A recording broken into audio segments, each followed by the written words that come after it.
We see the harvest season now comes back. It is again a moment of happiness and joy when harvesting is done. Grains are there, people are able to eat, so it's a happy moment. Now, with the harvesting season and the happiness that it brings along, it is a moment of joy and happiness and relaxation. Around this time, Ira becomes pregnant.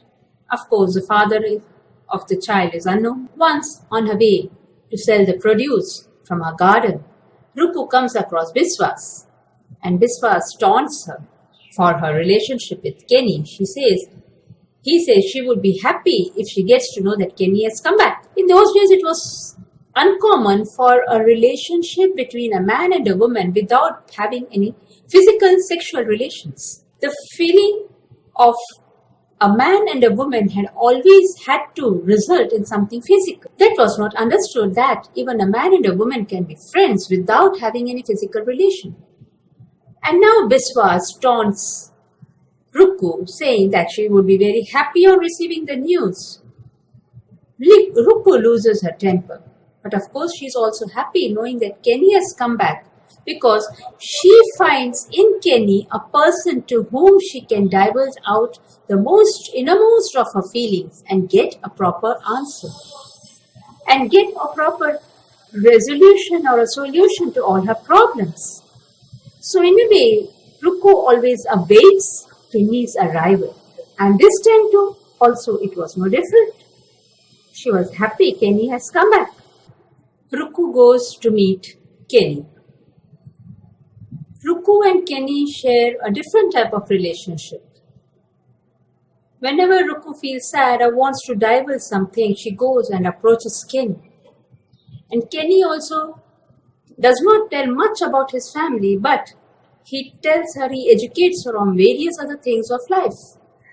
Sometimes he also chides her for being childlike. He says she's extremely superstitious and she's not wise.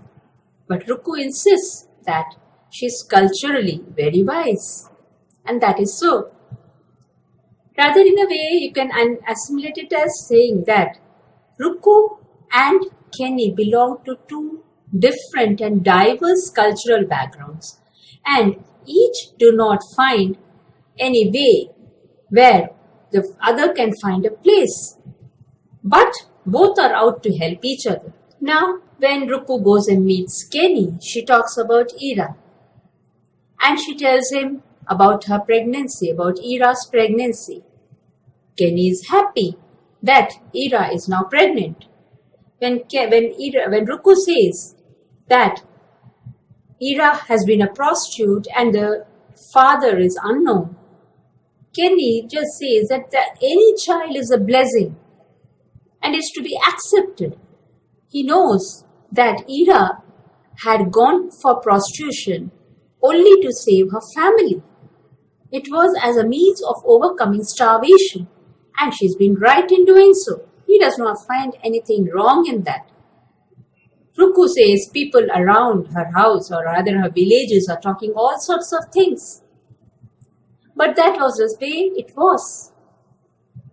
With all these going on, life is now proceeding ahead. Although Nathan was very much against Ira and her activities, now he softens when he gets to know about his daughter's pregnancy. He stands as a moral support for Ira, protecting her from the ire of the neighbors. This, when we look into Nathan's character, he has been a different man all throughout.